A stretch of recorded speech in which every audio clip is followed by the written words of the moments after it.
Welcome, everybody, to the Behind the Glass podcast, the podcast where we talk everything sports, throw a little bit of Denver spice in it, but also give you our perspectives on everything national going on in the world of sports. You can find us on Spotify, Apple Podcast, YouTube, Anchor, Breaker, and Radio Public, and wherever else you can find your podcast. Follow us on Twitter at Brandon_Stoll for Brandon, at Stephen Priest Jr. for myself. As we just mentioned, I'm Stephen Priest Jr., Brandon Stoll on the other side. Brandon, TGIF, happy Friday, my friend. How's it going?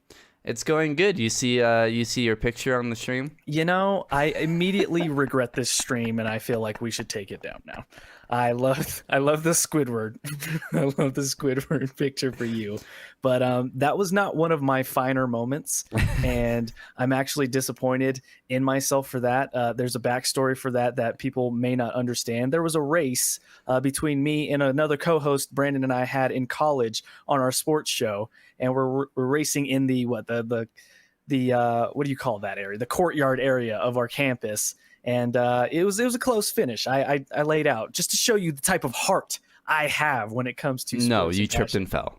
Whatever, semantics. You know, it's all perspective, whatever you want to call it. But thanks for joining us today. For those watching the video Friday. real quick, there is a video. You guys can go back and watch it. It'll also be on the. Wait, there's a video? Well, this is live. As a video. Oh, I thought you meant of the race. I was like, wait a minute. Oh, no. Actually, yes, I do actually have a video of the race. Oh, sweet Jesus. You know what? On Monday, I might actually play that. Oh, awesome. See if I can find a way to play that. But yeah, so there'll be a video after this stream as well, and people listening on the podcast as well can go back and watch the video so they can know what we're talking about. But we will have like cameras eventually. I have a camera. Steven doesn't. So we're just going to wait till we both have cameras at this point. That way you can see us in all our gloriousness. But we want to thank you for joining us on this great Friday. Obviously, we're going to talk about the NFL schedule release. All teams got their schedule yesterday as they released. We'll talk about the Broncos. What does their schedule look like for them? How do we see that season playing out? We'll do some way too early season record predictions with the schedule coming out. Talk about toughest schedules versus easiest. And you know we got to sprinkle in some NBA facilities, some of them around the country, starting to open. They've been given the green light to go on ahead and reopen today. One owner is already speaking out against it. Another player has also spoken out against it. Where do we stand on that topic? But let's dive right into it. First and foremost, NFL schedule release last night for the Denver Broncos. It's a bit interesting. I'll say this. Brandon, have you gotten a chance to look at the schedule for the Broncos yet? I saw a little bit. I Okay. know the Broncos are starting off with Tennessee. Correct. I saw Tampa Bay have like 5 or 6 primetime games. Yeah, they maxed out, which is crazy for them because in the last, I believe, 14, 15 years, something like that, some span like that, they had the least amount of primetime games. And then the first year, obviously with Tom Brady coming in, they have now maxed out on the number of prime games you can have in a season, which is understandable. But it's a crazy turnaround. But when you look at the Broncos' schedule, there isn't a lot of long stretches of home games like there was last year and long stretches of road games, which is good. I think the most they play home and away back-to-back is 2 each. So that's good. They get that Thursday night football game out of the way within the first 5 weeks. I'll just break down the schedule right now. Week 1, Tennessee home. Week 2, you go to at Pittsburgh. Week 3, Tampa Bay home. Week 4, on the Thursday night football game, you go to the Jets. Week 5 is at New England. Week 6, you host Miami. Week 7, you're hosting Kansas City. Week 8, you have a bye, so right in the middle, which is, I think, ideal. I'd rather have that middle to later bye than an early bye. Right. Week 9 at Atlanta. Week 10 at Las Vegas Raiders. Week 11, you host the Chargers. Week 12, you host the Saints. Week 13, you're at Kansas City. So that's going to be a late November, early December game, I want to say. Not loving that, if everybody remembers that KC game this past season. Yeah, in Kansas December City. 6th. It was a snow fest. It was like a blizzard out there. So that's going to be an interesting one. We'll see if Drew Lock can go back to his hometown and get some revenge there. Week 14 at Carolina, you get a Super Bowl 50 rematch. Christian McCaffrey playing his hometown team in the Denver Broncos. Week 15, you host Buffalo. Week 16, You're at the Chargers, and Week 17 you're hosting the Las Vegas Raiders. First impressions, it's not there's not a lot of games where I feel like, oh man, and maybe besides Kansas City, that the Broncos absolutely have no chance in. And maybe I'm kind of selling them short there as well. But when I look at this schedule, it doesn't seem too overpowered to me. Am I misreading that, do you think? No, I don't think it's a tough schedule. I don't think it's necessarily an easy schedule either. Right. But they do play some teams that were good last year that I don't think are going to be good this year. Tennessee, New England. I mean, we'll see how Atlanta. I think Atlanta's going to be good. I think that's a tough one. New Orleans is a tough one. Obviously, Tampa Bay is a tough one. I don't think Carolina will be very good. Buffalo, we'll see. But at home against Buffalo, you should be fine. So I don't know. I kind of have an idea of what they're gonna go, and it was really what I thought before I saw the schedule, anyways. So I don't think it really changes my idea of like where they would be, anyways. Right.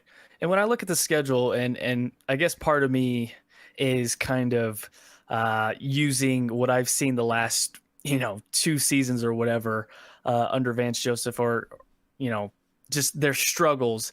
When I look at the first 4 games, I could easily see them somehow coming out of that 1-3. I think worst case obviously is 0-4. I don't think that'll happen, but Tennessee, I think that's a tough one to host at home. I mean, that's going to test your run defense right off the bat. I mean, Derrick Henry is a monster. Is that defense going to be up for it? I think they can get that win. But I think that's one that's going to be sneakily tough. At Pittsburgh, Week 2, you're playing a Pittsburgh team that's getting Ben Roethlisberger back. I mean, that's a tough one for a young Drew Lock. Tampa Bay, I mean, obviously you're getting Tom Brady here. Historically, he's never played well here in Denver, but this is a new team with weapons all over the place on the offensive side of the football. That'll be an interesting one for Drew Lock. And then that Week 4, after you play Tampa Bay, I think that's a letdown game. Early in the season, I worry about that one. Going to New York, short trip, you get up for a Tampa Bay team, and then you may not be completely focused, and you may overlook a New York Jets team that was pretty bad last year. I don't know. Part of me is kind of worried that this could be a slow start for the Broncos. Do you get that feel? It could. I'm not as worried about that Tennessee game. I don't buy into Tennessee. I might regret that later. But I mean, the thing with them is, like you said, it's a good test for Denver just because of the run game, right? Can they hold Derrick Henry? Did they beat them? Tennessee beat Denver last year, right? That's when Tennessee went on that huge run. No, I believe the Broncos beat Tennessee or was that the last? Year, and that's when Mariota got benched. That's right. Okay, so and Denver barely held on to that game, right? It was like a one point win or something. Or no, they didn't like blow them out anything. I don't believe. So, I mean, I don't really remember exactly, the stats in that game and how Derrick Henry did, but like you said, that's when Mariota was benched. So I don't really buy into them. I think with home openers, Denver has always been one of those teams that usually wins their home openers. So I'm just going to give them the benefit of doubt for that one and just give them a win there. But yeah, like you said, the next 2, the Pittsburgh one is interesting. I don't think Pittsburgh is going to be a playoff team next year, but in Week 2, they're going to be healthy. So, yes. That's the thing with Pittsburgh is I don't think they're going to be able to stay healthy enough to make the playoffs. But in Week 2, if they're healthy, that's going to be a tough game, especially in Pittsburgh. And then, yeah, we'll see I mean, the thing about playing Tampa Bay early on in the season is chemistry, right? I mean, are they figured out? Have they figured everything out by Week 3? Are they playing well, or are they still going through some issues, especially on the offensive end? Is their defense, ready to go and playing well, or are they kind of what they were last year? So that team has big question marks, and we won't really know who Denver's really facing until probably that week. Yeah. And then yeah, that Jets team, the Jets are going to be interesting. That whole division is going to be interesting with the Jets, with Miami, Buffalo. I mean, New England and Miami will probably be the two worst teams in that division. But Buffalo and New York might be kind of interesting. And I think you bring up an excellent point with that Tampa Bay team that I didn't really think about. And you got to factor in too with everything going on, a shortened, condensed offseason, not necessarily ideal for a guy like Tom Brady who wants to come in, get rhythm with his receivers, with that offense. So that might have them come off to a sluggish start. And if people remember Peyton Manning's start here in Denver, I mean, I believe the team started 2-3, if I'm remembering that right, in his first year here. So they might be catching Tom Brady and in the Tampa Bay Buccaneers, which sounds really weird, at a weird wrong time for them and an ideal time for the Broncos.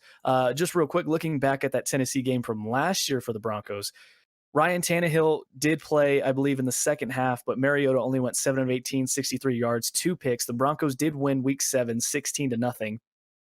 And Derrick Henry only had 15 carries for 28 yards, no touchdowns. So, I mean, I guess in Denver's sense, that's kind of a blowout fashion, even though it was only 16-0. I mean, Joe Flacco threw for no touchdowns and 1 interception. That sounds like a Joe Flacco performance. So it was an interesting game last year. I think that's a team, though, that you just can't overlook. I don't think the Broncos will. And like you mentioned, they're usually really good at winning that first game at home to kick things off. I don't buy into Ryan Tannehill as a quarterback. I don't know why they gave him that long-term extension. I get it. They have a team that can make noise in the playoffs like they showed last year. And they want to hold on to a guy that can kind of help them. I mean, he's a game manager, so he plays well for what they need, but all a team has to do is somehow for a quarter or so slow down Derrick Henry. And can you trust Ryan Tannehill to carry you for however long you need? And we saw that in the playoffs. No, you can't. But they're going to roll with him. But other thoughts coming from the schedule release for the Broncos? Any games that intrigue you from the jump that seem like must watches? That Tampa Bay one is a must watch for me.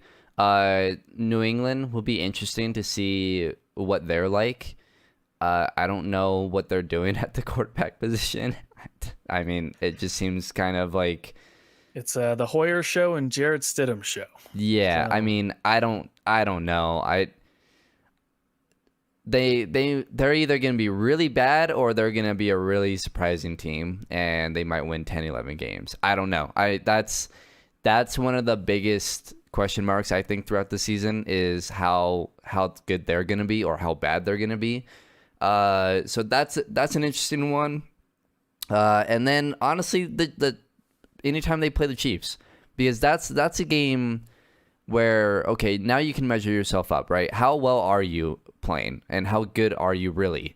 If they start the season, let's see, they have 4, 5, 6, 7 or 6 games before they play Kansas City. So, what if you're 4-2, 5-1 going into that Kansas City game?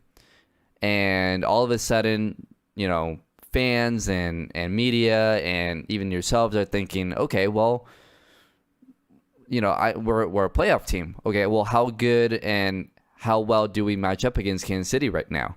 And so I think that's a big game for them. I mean, it's at home, but again, like that's a game where you can kind of measure yourself up and see where exactly you're at. Now, if you're 2-4, 3-3, it's not as big of a game. But if they're playing well, I mean, I think that's a very interesting game.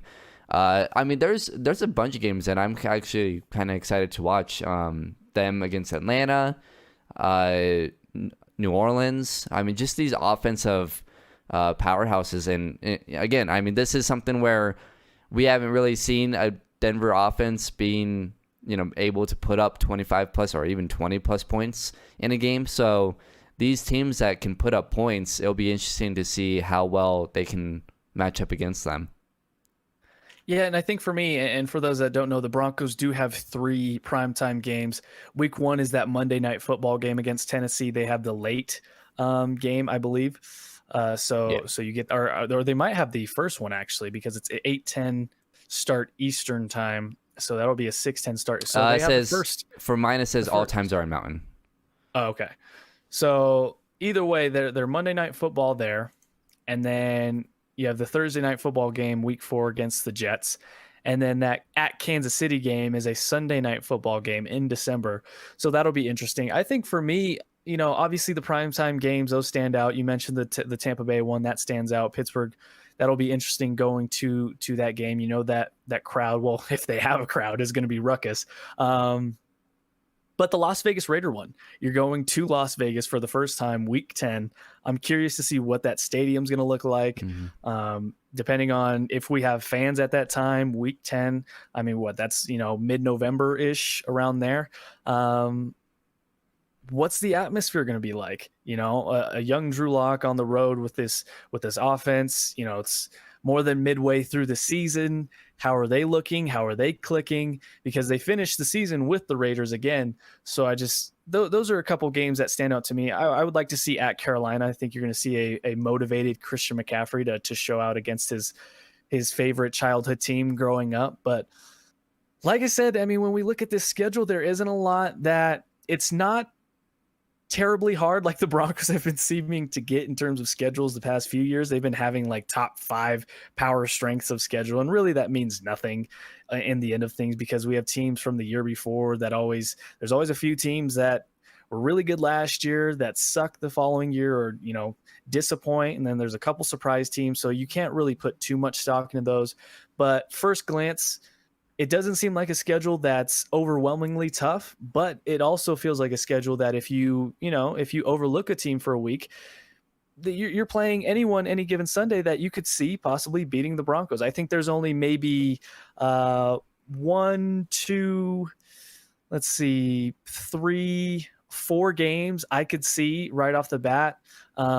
I'll give that Jets one too, that the Broncos should win. Maybe 5 games out of the 16 where I could say, yeah, the Broncos should win that one. And that's the Jets, New England, Miami, Carolina, and splitting one with the Raiders or the Chargers. So that's just me. But any other game, I mean, you could see it going either way. Yeah, I think I kind of agree with you. I mean, they should be able to get one each against the Chargers and the Raiders. Yeah. And then the others the Jets one, to me, I think I'm a little bit more nervous about that one. Just because I think the Jets might be a surprise team in that division this year. Right. But other than that, I mean, again, New England is up in the air, but from what we're seeing with that roster, I would say New England is probably not going to be very good. So that should be a win. I'm going to say the home opener should be a win, because I mean, I know it's against Tennessee and they were in the AFC Championship last year, but for me, I don't think they're going to be a playoff team, and that's a home opener that Denver usually wins. So I'm going to say that's one, Miami, New England, one against the Chargers, one against the Raiders, the Panthers, and did I say Miami? Yes, I believe so. Okay. I got 5 that they should win. Even that Bills one, but it's late in the year. Most games at home, honestly, are games where they really should win. They have a couple of tough home games. I mean, obviously Kansas City, New Orleans is going to be a tough home game, but that Bills might be a tough home game. But other than that, their home schedule is pretty nice as well. And luckily for the Broncos, they're not playing the Bills on an 11 a.m. game in Buffalo, which they seem to always get. Right. And that's just always a death sentence for the Broncos, trying to go to Buffalo at 11 a.m. on a Sunday. And they just always seem to just perform so poorly there. But speaking of the schedule, looking at the strength of schedule, it was put out too as well. They've already done this. Who has the highest strength of schedule, who has the lowest. If you had to take a guess as to where the Denver Broncos rank in strength of schedule, where would you put them? And that's considering what they did last year, right? So it takes into account the winning percentage of all the teams from last year that a team is going to play this year. Okay, so technically Tampa Bay is not a tough game. And then technically Tennessee is a tough game. Right. So, okay. They're probably, I'm going to say they're probably in the middle, just because Well, yeah, just because you got the Saints, the Bills. Oh, I guess the Panthers weren't very good. You got Kansas City. Obviously, that's going to be a tough one. They're probably I would say they're in the top 14 in easiest schedules. You're a Nostradamus. They are 12. No, yeah. Denver Broncos 12 right now. The strength of schedule, when you look at the winning percentage combined, all the wins from every team that they'll play this year from last year, it's 5-1-2, and then if you combine all the wins and losses, it's 131 and 125 is the total win-loss record of all the teams from last year that they're going to play this year. So, and the Patriots, a bit of poetic justice, are number one in strength of schedule at 537. So that whole reign you had, now it's coming back to earth a little bit. So now you're going to get now it's time to feel the wrath of all that winning. Now there's a downside. Now karma comes right back around. What goes around Golden comes State. around. Yeah, exactly. But yeah, I mean, they're right in the middle. Looking at the rest of the division on this list, if I can find them, let's see. Kansas City's at 18th, the Las Vegas Raiders 21, and the LA Chargers are 23. So technically the Broncos have the quote unquote toughest out of all four division teams, but again, you can only put so much stock into that in the first place. Yeah, who has the easiest schedule? The easiest schedule belongs to the Baltimore Ravens. Win percentage of 438. The teams that they'll play this year when it combined 112 and 144. Okay. So. Yeah, I mean, again, I don't think strength of schedules. I mean, I don't really really look at them until probably like halfway through the year. Right. Where you're looking at the rest of your schedule, and then that's where you're saying, okay, well, this team has, the toughest schedule, right? Because you're taking into account what's going on in the season, rather than what happened last year. Because I mean, the NFL it changes so easily and so fast that it's hard to know. But I mean, from looking at their schedule, I think it's pretty 50-50. Like they got 8 teams that aren't going to be very good, and they got 8 teams that are going to be at least tough wins. So yeah, for me, I mean, it's kind of 50-50 with their schedule. And it's funny, the AFC North, they have 3 teams that have 3 out of their 4 teams have the easiest schedule. The Browns are at 29, 31 is Pittsburgh, 32 is Baltimore. So that's pretty funny how that worked out for them. But yeah, I mean, ultimately you can't put too much stock in this because I mean, like we said, teams overperform from the year before, they underperform, so you can't really put too much stock into how things are going to turn out, and it is what it is. You just, at the end of the day, you just have to go out there and perform. But ultimately, with that being said, with this schedule being released, we have to do way too early season predictions. It's only right. One, because there's not anything else to talk about. But for the Broncos, we both, I think, agreed around 5 or 6 games that we think they probably should win. But when you account for every game next season, if you had to pick a record for the Broncos for next year, what is your gut telling you off of seeing the schedule? What do you think they finish at? For me, I'm going to say 9-7 at best. At the very best, probably 11-5, but I really doubt that. I think 9-7. If you can get to 9 wins, maybe 10, and sneak into the playoffs as a wild card team, even if you miss the playoffs as a 9-7 or 10-6 team, honestly, I would say that's a solid year for this team, and that should be honestly, and for the first time really in 5 years, that should be the expectations, is that this team should have a winning record. You won 7 last year.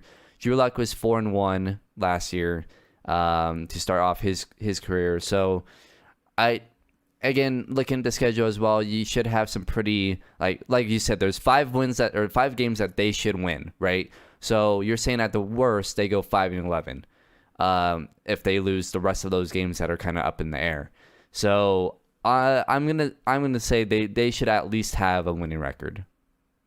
Okay. Or at least 8-8. I would say at worst, I'd be disappointed if they had a losing record. But 8-8 or above, they should be there.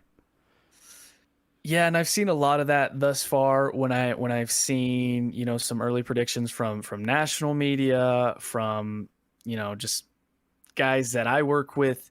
It seems like everybody's on that same sort of consensus of 8-8, best case maybe 10-11 wins. For me, when I look at it, and maybe it's just because I'm more of a pessimistic person, I think they win week one, Tennessee. I think they win a tough one. I think they lose at Pittsburgh. I think they lose a close one to Tampa Bay. I just think, even though, Tom's with a new team, I just think week three, Drew Lock versus Tom Brady, I'm just going to give the edge to Tom there. I think they dropped the one at New York Jets. I think they dropped that in a Thursday night football game. Like I said, I'm worried that they'll get up for that Tampa Bay game and then just completely, poop the bed in that New York Jets game. So I have them starting off at 1-3. I think they get a win at New England. So 2-3. I think they beat. Excuse me. I have them starting at 1-3, right? Yeah. 1-0, 1-1, 1-2, 1-3. I think they beat New England. 2-3. I think they beat Miami. 3-3. I think they lose to Kansas City. 3-4. You get the bye. I think they get a win at Atlanta in week 9 because you have that bye week just before that game. I think they drop that Las Vegas Raiders game in week 10, 2 back-to-back road games. I think they get a win against the Chargers here. New Orleans, I think that's a tough one that they probably lose. So I think for me, when I look at everything, I would probably say I'm going to go 7-9, 8-8. I think that's where this team is going to be at. I'm just not quite there yet with this team as a potential 10 plus win team. I think if things fall right, yeah, they could get to 9-7. I think that's best case for me. But I think right now, I think they're more still of a 7-9, 8-8 team, and not necessarily because they're bad and they lack talent, but it's still such a young team on the offensive side of the football. You also have to remember they're bringing in a new offensive coordinator, a condensed offseason. They could too as well get off to a slow start. So, I mean, there's going to be a lot of cohesiveness issues that they're going to have to work out. I just think for right now, it's going to be one of those years where it's another 7-9, 8-8, but I think it's going to feel way better than what we think. If that Right. makes sense. And for me, I mean, I think this is the first year in 5 years where I'm predicting them to have a winning record or a 500 record. Yeah. Every year I've looked at this team and said, well, they're a 5-win team. A couple of years I thought they were a 2-win team. So this is the best team that they've had since Super Bowl 50. This is the most balanced team I think that they've had since probably 2012 when they lost to Baltimore in the divisional round, the Raheem Moore game. Because ever since then they haven't had a balanced team at all. It was either all offense or all defense. And so for me, I think with having a balanced team, I think the run game is going to be really good with Gordon and Lindsey. And you'll be able to take a lot of pressure off of Locke with Bradley Chubb coming back and having a couple of signings over on the defensive end. Like I said, I think they're a very balanced team, and that's why I could see them going pretty much 8-8, 9-7. But they're not there to where I think they're gonna kind of just be one of those surprise teams. I think, like you said, they're a little too young. I think that's a time for probably next season where your expectations are, okay, this team should be 11-5. Maybe they can surprise a couple teams and be 12-4. Right. But this is another grow year, right? This is a year, but just because it's another grow year doesn't mean that they can't make the playoffs. And if best case scenario, they make the playoffs at 9-7, 10-6, and they get that experience in year 2, instead of missing the playoffs at 8-8, 7-9, even 9-7, possibly, and then the next year having all these expectations, going 11-5, 12-4, and then playing your first playoff game, right? So if they can just sneak into the playoffs this year, that's gonna be huge for them going into the future. Yeah, and we also have to remember too, last year, I mean, the Broncos were really on the brunt end of a lot of just bad bounces, in games. You look at that Jags game. You couldn't sack Gardner Minshew on that final drive. If you sack him, you probably win that game. The Bears game, if you don't get that roughing the passer call, you probably get that. There was like 3 or 4 games where just things bounced terribly for the Broncos. That Colts game, Vaughn has Jacoby Brissett, but the hand warmer, he grabs the hand warmer instead of Jacoby Brissett, and they end up throwing it deep to T.Y. Hilton, and that sets them up. So there was a lot of games where things just didn't bounce well for the Denver Broncos. So you have to think that maybe it turns to their side this year, and that kind of gives them a few wins that they probably shouldn't have. So maybe they do find a way to get to 9-7, 10-6, and it's off of just a couple bounces that go their way favorably that didn't happen last year. Either way, I just think this will still be a year, and I hope Broncos fans realize this, that just because you have a lot of weapons now doesn't mean, listen, let's still just temper our expectations. You have a new offensive coordinator. You have a quarterback who started only 5 games last year, going into his first full season as a starter. You have new weapons on the offensive side of the football that are all young. The offensive line is still kind of makeshift. You're going to be plugging and playing different guys as well there. So it's just, I think we're going to have to get some time. I think this will be a fun team to watch. I think this will be a team that if you're an opposing team, you can't overlook. Otherwise, Denver will probably beat you on that day. But I still don't think that they're there yet. But I think they'll be a fun team, a competitive team, which is a huge turnaround from what we've seen from years past, which I think is a positive overwhelmingly. And like you said, next season, I really think is the year that you should say, okay, hey, maybe we don't win the division, but we can definitely give Kansas City a run for their money like they were when Peyton was here with us. They were giving us a run for our money to win the division and compete day in, day out. Well, and they have to pay for Mahomes now. So they're over these next couple of years, they're gonna go down in talent. They're gonna have a lot of talent walking away from them because they can't pay them. So they're gonna kind of become a team where it's kind of what we saw with Seattle. A team that made back-to-back Super Bowls. They should have won both of them. And all of a sudden, now you have to pay all these guys because you have to pay Russell and you have to pay, whoever else that they had to pay on the defensive end, Sherman, Thomas, all those guys. So all of a sudden, you're losing key members of that team. And that's going to happen to Kansas City. We saw it with Denver. Defense in Super Bowl 50, they couldn't pay for all that defense, even if they lost Peyton, and that money was opened up. They still lost Malik Jackson. They still lost, they chose to pay Derek Wolfe, but they lost a lot of guys because they couldn't pay for them. So Kansas City is going to go through that same thing if they haven't already. They're going to go through that same thing, and it's going to be a decline in a lot of talent. Now, if they hit with their draft picks, then they should be fine. But right. that's tough to do. Well, this is their window, Kansas City, right. and props to them. As much as it pains me to give them props, they won in their window with a quarterback on his rookie deal, and that's how you have to take advantage. That should be your window in the NFL right there, is getting great talent around a young, good, solid quarterback. But you look at their contracts, Tyreek Hill's up in 2023. Eric Fisher, their starting left tackle, up in 2022. Same year as Travis Kelce, 22. You have Patrick Mahomes up in 22, but I'm sure they'll probably get a deal done with him before then. You have Chris Jones, who's their star defensive tackle, who is up right now. I don't know if he has signed his tender yet. There's a lot of rumors that he was probably going to sign it and get traded. So there's a lot of players, and Tyrann Mathieu, 2022 as well. So they have players. This is their window in the next 1 to 2 years.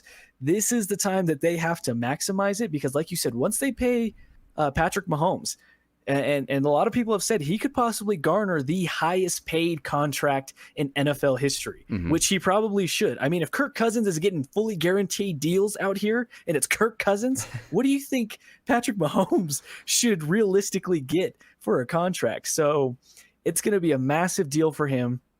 It's going to hamstring cap space, whether you like it or not as a Chiefs fan.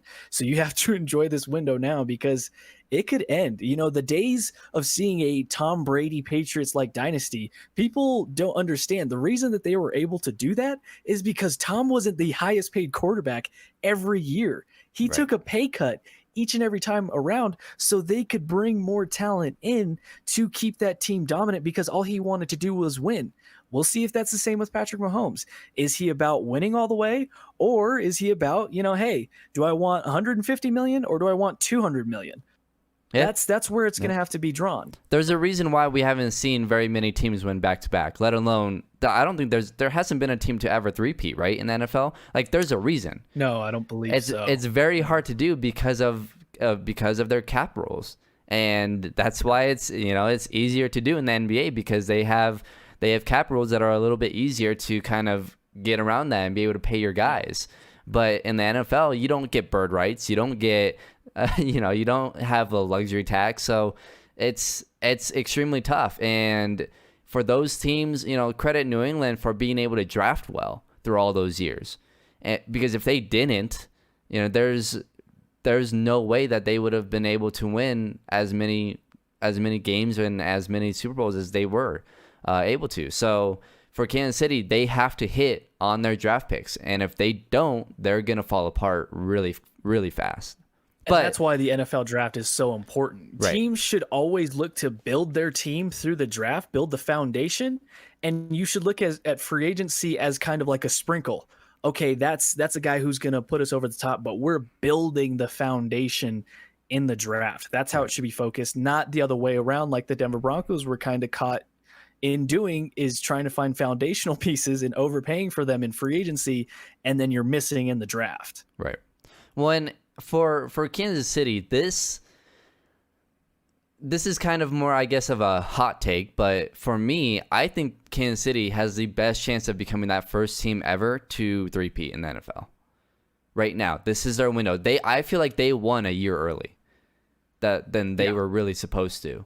I would agree with that. So, they can easily win this year, and then you said they have to pay Mahomes in 2022, right? Correct. Well, they're not going to rip up. I wouldn't be surprised if they get a deal done early. Right, but they're not going to rip up that contract, right? So even if they extend him, they still have him on a lower deal, right? Or, well, if they extend him, they're just going to rip up the rookie contract. Yeah, I mean, it depends on how they want to play it. I mean, if they just add an extension to it, I mean, I guess you could do it that way. Or, I mean, if your ownership, if you're Kansas City ownership, how do you want to play this? Because if you rip up the contract, if it was me, what I would do is probably say, you know what, Patrick, you won us a Super Bowl. You're clearly one of the best players, if not the best player in the NFL right now.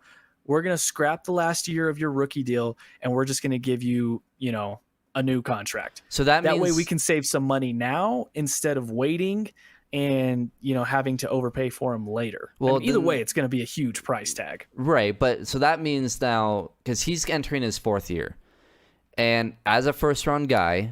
third year, right? No, he's entering his fourth. Okay. His rookie year, he barely played. His second year, he broke all the records, and then last year, he got hurt, and then he came back and won. So yeah, he's entering his fourth year. That means he has, and technically as a first-round pick, you get 5 years. On that rookie contract. So he's year 3. He's year 3. Under Spotrac, he only has 2 years of experience. So yeah, he's going into year 3. Well, he didn't play that first year. He played the final game in his first season. Right. Remember? He played the last few games, I think, or just against us. Right. So then his second year, he broke all those records where he put up like 50 touchdowns. That wasn't last year. Either way, I mean, he's in the window though. So if he's played, I'm pretty sure. What year was Mahomes drafted in? Okay, yeah, no. He was okay. So he's 2017. So you're right. Okay. So I was about to wait. I'm losing it. Spotrac just doesn't update their years of experience apparently. So yeah. So he's entering his fourth year. That means if you rip up the contract, if you rip up that fifth year, that means they have one more year where they can benefit from not paying him. So that means that they have to win this upcoming season, before you have to pay Mahomes, and that's when you're going to start losing guys. So now if you go to Mahomes and you say, look, we want to extend you. We want to keep that 5th year as low paying, so that way we can have a chance at three-peating. You know, say they win a second straight, right? And now you're going into his 5th year. You have back-to-back Super Bowls, and you have a chance to three-peat. Does he? I mean, it's obviously up to him. But if you're management, and if I'm management, I go up to him. If you win back-to-back, which they are the favorites to go back-to-back at this point, if you go back-to-back, then I'm going up to Mahomes saying, look, you have a 5th year where we don't have to pay you much. We can go out and get this guy, and this guy, and keep this guy, and this guy, and we can go out and be the first team to win 3 straight. But if we pay you and we rip up this 5th year and we give you your money now, then we're not going to be able to go out and get these guys, and obviously that gives us a lesser chance of three-peating. So what does Mahomes want? Does he want to become that first player ever to lead a team to 3 straight Super Bowls, or does he just want the money? So, I mean, at that point, if they do win a second straight, they're going to have to figure out, you know, it's going to be really up to Mahomes. But if they lose, then I think at that point you just have to pay him. Yeah, and I think if you're Patrick Mahomes, I don't want to say if he's smart. I don't want to phrase it like that, because either way, I mean, the guy's he's gonna win. You know, if he takes all the money, I mean, that's a lot of money. If he takes somewhat of a quote unquote pay cut, you have to think, if you're him, with your success already as an NFL player, you're gonna make up whatever you lose on the field in endorsements. Right. I mean, he's going to make a killing in endorsements throughout the rest of his career. So he can go that Tom Brady route if he really wanted to. And that's a terrifying thing to think about as a Broncos fan, and having to play this guy twice a year. But you would have to think that if it's all about winning for Patrick Mahomes, which he doesn't strike me as the like killer instinct, Brady, Jordan, Kobe, all I want to do is win. But if that is him, I think the smart thing for him to do would then be just, hey, let's shave a little bit off of what I'm going to get, because I'm going to make all that back up in endorsement money if I keep winning, and I can keep winning if I take this pay cut and we continue to bring in great players and draft well. Right. Yeah. I mean, I think the big question for them, and, you know, the thing that will kind of tell us a lot, is whether or not they keep that for that 5th year. Yeah. You know, because if Kansas City just goes ahead and declines that 5th year and just gives them the money at that point, I mean, it hurts them. And if he gets, you know, that max deal that we're thinking that he's going to get, that he probably wants, then obviously he's not trying to take a pay cut to win. So it's going to tell us a lot about that team and really their future once they pay him and once they decide what they're going to do with him. Yeah, it's a scary, scary thought. And just a reminder for everybody, thank you again for tuning in to the Behind the Glass Sports podcast. We see you all on YouTube watching us. Shout out to you guys. For those, if you're listening, you can always find us wherever you get your podcasts: Spotify, Apple Podcasts, YouTube, Anchor, Breaker, Radio Public. Find us there. You can follow us on Twitter for Brandon at Brandon_Stoll, for myself at Steven with a PH. Don't disrespect me and put a V. Priest Jr. Just had to say that. That's so disrespectful when people say, especially when I get Stephen. How many Stephens do you know in your life? Besides Stephen Curry, that's an outlier. But come on, people. How many Stephens have you actually met in your life? All right, I'm off my soapbox there. I just saw a tweet from Woj moving along. The Denver Nuggets are going to be one of the teams that will reopen their facilities, team practice facility, for voluntary individual player workouts on Monday, not today. Do you think we'll get any pictures of Jokic? Oh, God, I'm telling you, Brandon, if he comes in and he's morbidly obese looking and they have to test him for diabetes, I'm going to cry. I will literally cry. I literally think about that at least probably twice a week. Like, oh my God, I'm thinking about crumble. What is Jokic thinking about right now? Like, if I'm thinking about food, he's got to be thinking about you're food. Always thinking about food, though. We don't have to, I'm got to put some private business out there. But no, I'm concerned about that. But a lot of teams, not a lot, I should say, some teams are considering reopening in states that, are starting to ease restrictions from the virus. Do you like this idea that the Nuggets are one of those teams that are going to reopen the practice facility? Obviously, there's going to be restrictions. Right. You know, there can't be a million people in there. There's going to be still social distancing practices in play. But what are your first impressions on this? This is the first step to get back to playing. The fact that we are on, it's May 8th, and they're going to be reopening facilities. What day exactly are they reopening? For the Nuggets, it's going to be on Monday. Okay. So what is that? That is the 11th? Correct. So the fact that facilities are opening as early as May 11th, then as far as we know, that's a good sign. And this is a good way to test, okay, even though it's limited, can we have 5 or 6 people in a facility that are tested negative, right? That can we sustain being able to keep these facilities open without any player or member, coach, trainer, whoever getting sick? And if they're able to do this and increase it little by little, and after a month or two, you have the whole team in there practicing and they're quarantining, so that way you don't have any other, people from the outside, kind of getting other people sick that are actually, any players or coaches sick, then at that point, maybe you do a test run. Okay, you know what? Let's do a mini training camp in July, or late June or mid June, July, where we're gonna isolate each team, and they're going to do full run practices and doing that for maybe another 2-3 weeks to see, okay, does anyone get sick? And if no one gets sick at that point, then you up it another level. Okay, now we're going to do some scrimmages. And we're going to do maybe a 5-game scrimmage, almost like a test run, right? Like a preseason. So you do 5 games for each team, where you do a mini preseason. Okay, no one's sick. Okay, let's go up to the next level. Let's start doing let's do the last let's do 5 regular season games with teams that are going to be in the playoffs. So they're not playoff games, but they're going to be counted as regular season games. Then you get into the playoffs, and you just do a slow process where you're kind of just going step by step, little by little, and you're increasing it. But again, once someone gets sick, you have to shut it down. So it's really a big test, and this is a big moment here.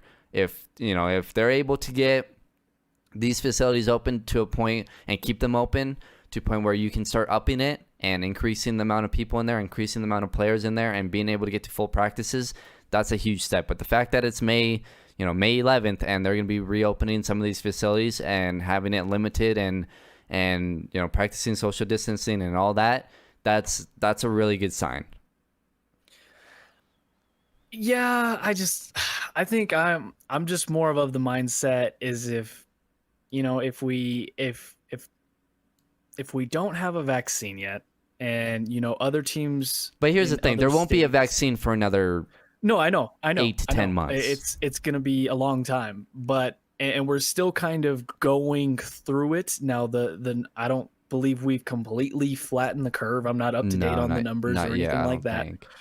And still some other states are getting hit worse than others. And you have, I just saw yesterday the state of Oregon is completely banning mass gatherings through September now.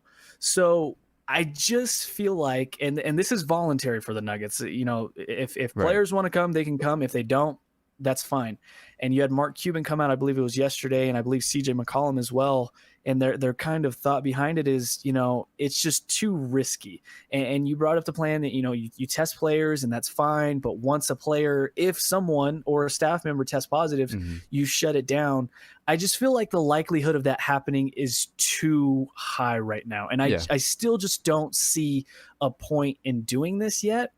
if there's no real plan yet, if the league is even coming back for sure. Like we still don't even have a plan as to whether or not we're going to continue last season, if we're going to just start the playoffs, or if they're going to completely just nix it. So I think before teams start doing this, I think we need to decide, okay, well, is it even smart to do this? If we don't even have a plan in place, why even go to do this, if that makes sense?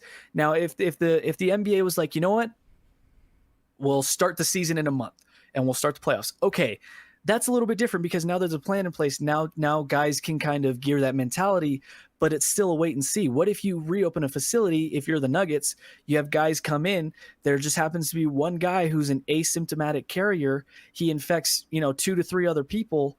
And then the NBA comes out and says, you know what? We're just going to suspend it. Well, now you just got guys sick for no reason that you didn't really have to. So I just feel like we first should get a plan in place as to whether or not we're going to continue the season, continue the postseason, whatever's going to happen, and then let's start from there. I just feel like it's too early for this. Yeah, I mean, I think right now the facility's opening just means that it gives players a place where they can work out and train. Right, for sure. It's not like they're gonna be, with like 2 or 3 other players running drills. I think it's more Correct. just it's just individual workouts with one trainer. So it's more of, okay, let's start getting some players in for those who want, it is voluntary to be able to work out and maybe get back in shape, because maybe where they're living, they don't have that option. They don't have a house with a court, and they don't have a house with maybe a gym or something. Maybe they're just in an apartment, and the apartment is, has their gym clothes, like mine does. So, it's for those guys who needs to be able to work out. But it's a very small thing, but it is a step that you can take to say, okay, if these 3 or 4 people in this facility for the last 3 weeks in say 30 teams have 3 or 4 people in and out of this facility every day, and no one has gotten sick, then okay, maybe we can up it up a little bit, and say things are starting to flatten and things are starting to go well throughout the country. Then it's like, okay, then maybe we can start taking a little bit more steps here in, mid-June, right? So it is a first step, and it's something that's probably going to stay the same for at least 2 weeks, probably a whole month, and we won't see another change or another step up for until, at the earliest June 1st. Yeah. But, I mean, one thing you did say, though, it sucks for up there in Washington and Oregon, because you heard about those murder hornets, right? Yes, I have. Yeah, it's a rough time for them. Yeah, murder hornets. They can't even go outside now. No, and I've seen. Have you seen the videos of those things? Yes, I refuse to watch anymore. I don't know if you know, but when I was 3 or 4, I was stung by a bunch of bees. I had like 46 stings all at once. Was it by the murder hornets? No, it was just by normal bees. If it was murder hornets, I'd be dead. That's true. I'm lucky to be alive just from getting 40-something stings from like bumblebees. Right. But yeah, because I was like, there's like pheromones or hormones or whatever. When they sting you, the other bees can smell it, and they're like, oh yeah, let's tee off on this guy. Yeah, if I was allergic, I wouldn't have survived that. But when I was like 3 or 4, I was in Wisconsin. And it was like a family reunion thing. We were playing soccer, and a soccer ball got kicked out of bounds and it hit like a tire. I went to go get it, and all the bees came out and swarmed me, and I got like 40-something stings. Oh my God. So well, there you go, Brandon Stoll, survivor. I'm deathly afraid of bees. So I see a big fly, I freak out. So, and all my fiance does is just laugh at me.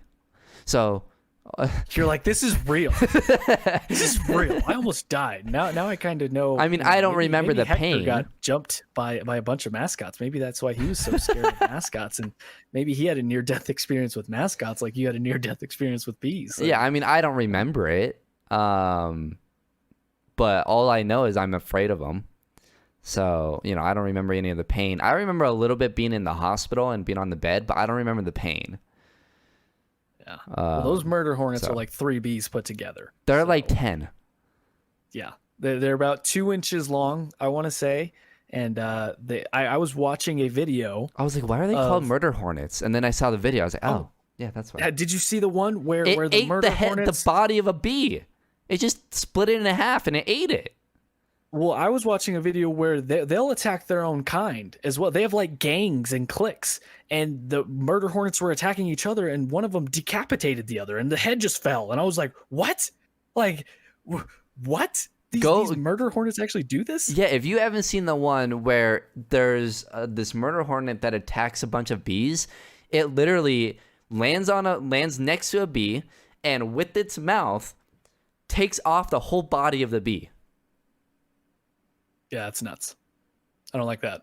I don't like that at all. And then there was one that killed a mouse. I don't know if you saw that one, or a mouse or a rat. What? It attacked a big. It was like 3 times its size, and it killed it. Yeah, those things are no joke. There's a reason why the word murder is within. So they better get a handle of it, and they better not freaking spread it throughout the country.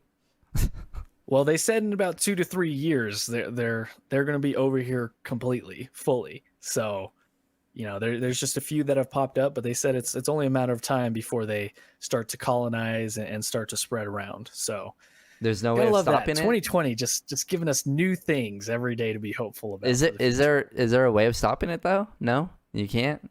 Do you want to seek out each individual murder hornet and kill them? I mean, if someone sees one, you report it. You find it's. I mean, I guess they don't really have nests, do they? Yeah, who are you gonna call, the bee police? The bee hotline? Brandon's gonna be head of the murder hornet extermination force. Yeah, but I'll be in my own little room away from outside. Yeah, I don't think we're gonna be able to just stop those. Well, if one person reports, if it's reported where there is one of those murder hornets in Colorado, I will not be going outside. Okay, but when you report it, it's just gonna fly around. So how do you keep track of where it goes? I don't. That's what I'm saying. I'm not going outside. You're gonna be like the guy from Benchwarmers that just stays in the closet and just doesn't. Hey, you know what? I've been fine in quarantine. I can work from home, so I'm okay. I don't need to go outside. Just never gonna go out. No, I'll be in. If they make a suit for them, because they can go through normal bee suits. So if they make a suit for them, I will be wearing one anytime I go outside. Brandon's gonna come out in a medieval knight. Look, I escaped uniform. bee stings. I escaped death by bee stings. I am not gonna die to a murder hornet. That is not happening. I'm sorry, you're gonna have to put your life on the line to go get us some more Pop-Tarts. I cannot go out today. I will be wearing a suit. Just can't do it. Oh my god, that's what you get on the Behind the Glass Sports podcast. Not just sports, but you get National Geographic lessons and fears. As long as there's no math, we're fine. Oh my gosh. But back to this NBA facility stuff. I mean, yeah, like I said, with facilities or teams in some states having to close down or they're closing down through the remainder of the year. I just want us to get a plan in place. Like, obviously, yes, I do want basketball back. I want sports back. Yeah. But at the end of the day, I'd rather us do everything we can now to restrict and get past this than for the sake of wanting to get back to normalcy too quick, just prolong this thing even further. Because that's what some countries have seen. I believe in certain areas of China, they saw the cases come back a little bit more because they eased restrictions a little bit too quickly. So I'd rather suffer for the long run in order to get back to normal life, later on down the road, instead of get back to it too quick. And then it's, all right, now we got to go back to quarantine. And now it's even much more harsh because we ended up getting back too quickly. Right. Yeah. So, I mean, we'll see. I mean, people are so desperate for sports that they were doing horse on ESPN. So, I mean, yeah. It's NASCAR, the golf charity thing with Peyton Manning. mhm. I'm sure there's gonna be people betting on that. How about that? I know you're not a golf fan. I'm not a golf fan. No, What are your thoughts on I that? like Wii Peyton golf. Manning teaming up with with Tiger Woods versus Phil Mickelson and Tom Brady. You gonna watch? You gonna watch any of that? I'll watch highlights Yeah, I don't know if I'm gonna get or into follow that it either. on Twitter. I don't know. There's other things I can do. Yeah, I'm not that desperate for sports to watch golf. I'm just not there yet. Sorry. Yeah, no, I'm happy with just getting, The Last Dance once a week, or I guess twice a week. I kind of wish they only did one video a week or one episode a week. So I could prolong it because we're yeah. on what 7 and 8 now coming up. Yeah, we only have this Sunday and next Sunday, and that's it. And I bet you, how much you want to bet they're gonna split up the last 2 episodes into 2 different weekends. Oh, I hope You're gonna so. Oh, I hope not. I would hate that. No, Don't I do that. wish they would do that for the last 4. Ugh, no. I just want something to look forward to in June. You know? Because we should have the NBA Finals and the draft, but we won't. Yeah. Unbelievable. Back to the NFL schedule. When you look at teams around the league, you already mentioned that you think some teams won't be as good, like Tennessee. Is there a team that you could see possibly surprising next season? Oh, You said Atlanta is a team that you think could be watching out for. I think Atlanta is good every year, as long as they have Matt Ryan in that offense with Julio Jones. They're gonna be a tough team no matter what. Even though, like, even if their record isn't good like it was last year, they're still gonna be a solid team. Or was it 2 years ago that they were pretty bad? I don't remember. They weren't the greatest last year. Yeah, I mean, for me, I'm not really sure. Obviously, Tampa Bay will be one of those teams. I'm sure people are mentioning Cleveland. Honestly, it's the Jets for me, or even Arizona. The fact that they got DeAndre Hopkins over there now, I don't know. That's a sneaky team to watch. That's a Kyler sneaky Murray. team. They got Isaiah Simmons in the draft.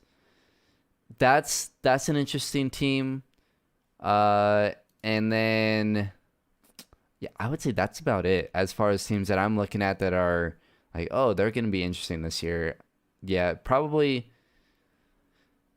I'm going to say my top, I got like a top 5 that I'm kind of looking at that didn't make the playoffs last year. I'm going to say Arizona, Buffalo made the playoffs. Arizona, the Jets, the Browns, obviously Tampa Bay, and I'll say Denver. Those are 5 teams that didn't make the playoffs that I could see making the playoffs this year.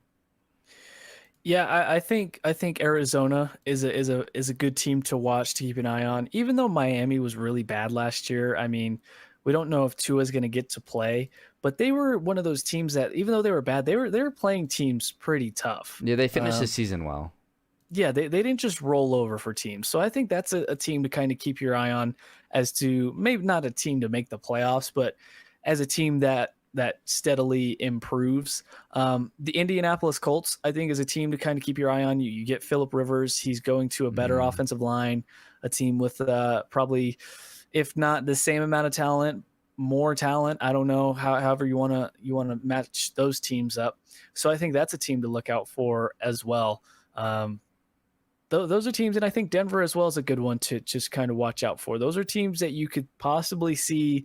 If they don't make the playoff jump, I think the Colts could possibly be a playoff contender. But teams that you're gonna be like, wow, these teams didn't really record-wise look good last year, but they're gonna be an interesting team each and every week. On the schedule. I'm seeing on the YouTube stream, Hank asked, "What do you think about Dallas's schedule?" Yeah, I'm seeing their schedule right now. At LA, the Rams versus Atlanta, at Seattle. That's actually kind of a tough start. I mean, the Rams, yeah, that's actually a tough start. I mean, I would say that at Seattle one, I mean, you don't know what you're going to get with the Rams anymore. I mean, no Todd Gurley. Is Jared Goff really the guy? He's kind of underperformed ever since he's gotten that contract. Atlanta, I don't think that's a team that we know yet. I mean, even though, Matt Ryan is there, Julio Jones, the usual suspects, it's not a team that you feel comfortable saying, oh yeah, that's a loss for Dallas. I mean, Right. at Seattle, that's probably the toughest one. in Yeah, that first four. that's their first tough one, and then we'll see with Cleveland. I mean, we don't know. There was a lot of expectations of Cleveland last year. This year then they you go get ahead 3 and games right there too of Yeah. hosting Cleveland, New York Giants, Arizona. I think I wouldn't be shocked if Dallas got off to a really good start to begin the yeah. season. Well, I mean, they got off to a hot start last year and they completely fell apart. So, but yeah, they can easily start. Let's see. I think they lose that Seattle one, but let's say they start 5-1. Then they got the Redskins. They should be able to win that one. So 6-1. They could easily start 6-1. Yeah. But again, then you're going to Philly. Then you have Pittsburgh. Okay, you're on a bye. Minnesota. I don't think Minnesota's going to be very good this year, so they should be able to get that one. They should be able to beat Washington. But then you end the season at Baltimore, at Cincinnati. You should be able to win that one. But then you got San Fran, Philly again, and then you're at the Giants.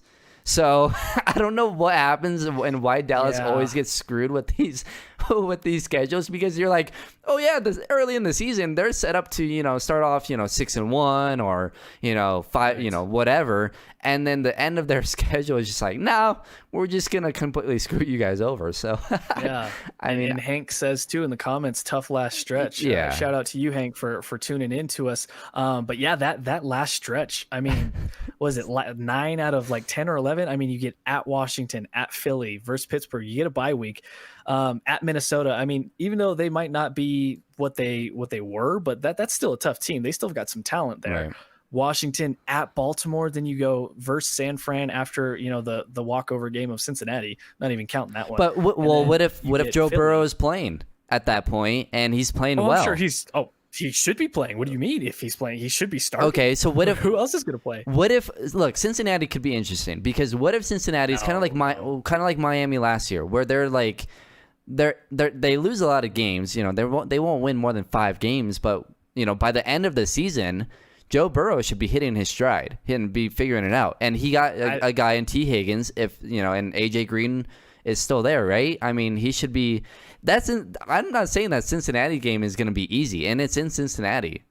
I mean, if Joe Burrow is the real deal, that's not an easy walkover game.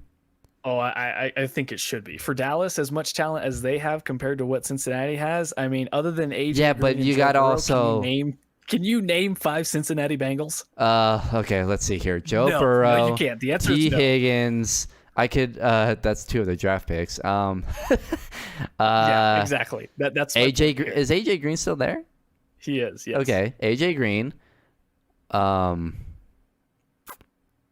They have Giovanni Bernard. Is he still there? Is he still playing for Cincinnati? I don't know. Okay, I tried. With Dallas there, with all the talent they have, that should. I'm going to say Jonah right Williams. now, Who's Jonah Williams? I have no idea, but that should be a 10-point win for Dallas at the bare minimum. I think it's going to be a rough year for Cincinnati and Joe Burrow. I really do. Yeah. I think it's going to be a little bit before they can get some talent around him, and make that team at least somewhat respectable. But yeah, Dallas. I mean, I think that's a schedule where it's pretty light early in the year. Like I said, I wouldn't be shocked if they get off to a good start. I wouldn't be surprised either if they kind of, down the stretch of the season, go 500 or close to 500. But I would say with this schedule, I mean, Dallas should be right around that 9, 10, maybe 11 win mark. Mm-hmm. I mean, in the NFC, that should be a playoff team. They should be able to win that division. The question is, what do they do with Dak Prescott? Because they signed Andy Dalton. Speaking of the Bengals, he comes over to a 1-year deal. Obviously, he's not going to take over or anything. Mm-hmm. But why do you think they haven't signed Dak Prescott yet? I don't know. I mean, okay, I'll ask you. Would you rather have Drew Lock or Dak Prescott? Drew Lock, personally, just because. Well, then that's why you know what Dak Prescott is at this point. I think he's a good quarterback. I think to call him just a game manager is a little bit unfair. I think he's good better than that. Quarterback. I think he's probably a top 15 quarterback, maybe in the closer to the top 10 of that. I think if you put a good solid team around him, you can make a legitimate push for at least an NFC Championship game, if not a Super Bowl, if things bounce your way. I think Dak is good, but for me and my purposes, I mean, I just think there's more possibility with Drew Lock, more potential, I should say, just because you don't know what Drew Lock could be, and he has all the physical tools that maybe Dak doesn't have in terms of arm strength and stuff like that. But Dak is still a good, solid quarterback, and Hank comments as well. They have a problem with the years. Dak wants 4 and the Cowboys want 5. That makes sense, you know, Yeah. and I'm sure money comes into play too. I'm sure they don't want to pay him like a top level guy. I'm sure that's kind of where they're at with him as well. Mm-hmm. Yeah, I mean, it's hard when Kirk Cousins is getting as much money as he is, and you know you're money, right, and you're Dak Prescott, who's put up better numbers than that. He's made the playoffs, right? Once? Dak, yeah, Once or twice? I believe more than once. Yeah, I believe twice because they made it his first year with Zeke, did they? Or I don't Zeke's first know. year?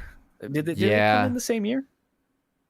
I don't know actually if they were drafted the same year. I don't know how many years they've made the playoffs. At least he's made the playoffs. But they as long as they stay healthy, they should make the playoffs. At least they should be a playoff team. Philly is always going to be interested in that division, but I don't think Philly is going to really contend with them. Hank said 2016, 2018 they made the playoffs. So yeah, so Dak's first year and then 2 years ago. But I'm out of that division. I'm looking at the Giants. I'm looking at, with what they have. Just because with Saquon, I believe they picked up who did they pick up in the draft? Let's see if we can go back and look. I mean, do you have that much faith in Daniel Jones, though? I mean, they get rid of Shermer. He's under a new coach, a new system. Here's the thing for me, it's always, okay, for quarterbacks, you look at their second year. That second season, they have to jump off the page, right? You look at Patrick Mahomes. He had that massive second year. Just last year with Lamar Jackson, he had a massive second year. So for me, and I believe there was another second year guy last year that played really well. But for me, it's okay. Looking at this group of quarterbacks and this class of second year quarterbacks, you got Drew Lock, you got Daniel Jones, you've got let's see, Murray, right? He's in his second year. Yep, Kyler Murray. Who else? Who else is in their second year? At least that's starting. That might be it. Quarterback wise. But looking at those three guys, that's why to me Arizona's intriguing. That's why the Giants are intriguing. That's why Denver's intriguing, because you got at least those three guys who are entering their second year, and as second year quarterbacks, that's usually where you see them develop the most, and you see kind of their full potential, just like what we saw with Mahomes, just like what we saw with Lamar Jackson. And so if Daniel Jones does end up being the guy, then he should have a good year. And if he has a good year, I think the Giants, who played pretty well at the end of last year, I think they have a decent group. And they got Andrew Thomas at number 4. They got a left tackle for him. They went out and got Xavier McKinney, who I thought was going to be a first round pick. I was seeing him a lot in mock drafts in first rounds. In the first round, he was picked at 36. So they went out and got a couple of offensive tackles, a couple of secondary guys. I don't know. I think they're going to be one of those surprising teams.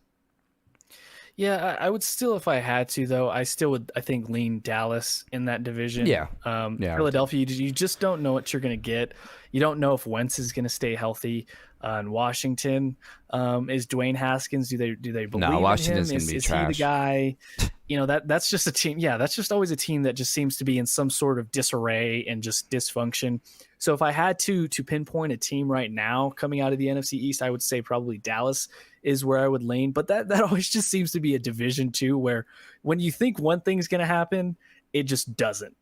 Things just get turned on top of its head, and all hell breaks loose in that division. So it's going to be an interesting one to watch. Shout out to Hank for bringing that up and having us get on the Cowboys. So it's going to be an interesting division, interesting team to watch this year, much like the Denver Broncos. I mean, arguably one of the best divisions in the NFL, I would say. We still don't know what the Chargers are going to do at quarterback. I mean, it looks like Tyrod Taylor for right now is the plan. I guess Justin Herbert is their guy. I don't know if he's going to start right away. No, I doubt it. But I would say this is probably one of the more interesting, if not toughest divisions in the NFL in the AFC West. I mean, you have talent in all three teams.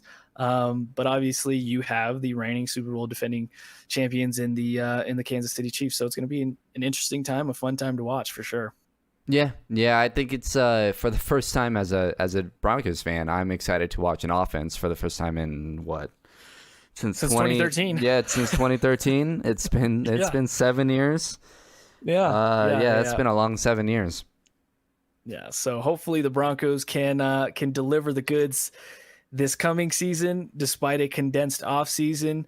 We hoped that we delivered the goods for you guys today. Shout out to everybody that tuned in via YouTube and streamed and listened to us. Shout out to everyone that's going to listen on the podcast. Just a reminder, the Behind the Glass Sports Podcast, you can find us anywhere you get your podcasts: Spotify, Apple Podcasts, YouTube, Anchor, Breaker, and Radio Public, and much more. You can follow us on Twitter for Brandon at Brandon_Stoll. For me at Stephen Priest Jr. Do not disrespect me and give me a VEN. I will not like you. I will block you. That's what will happen. No, in the comments, all I want to see is STEVEN. Let's not do that. Don't do that. Why would you do that? But thanks for everybody who tuned in today. Happy Friday. Have an amazing weekend. Stay safe. Stay sane. This has been the Behind the Glass Sports Podcast. We'll catch you on Monday. See you then.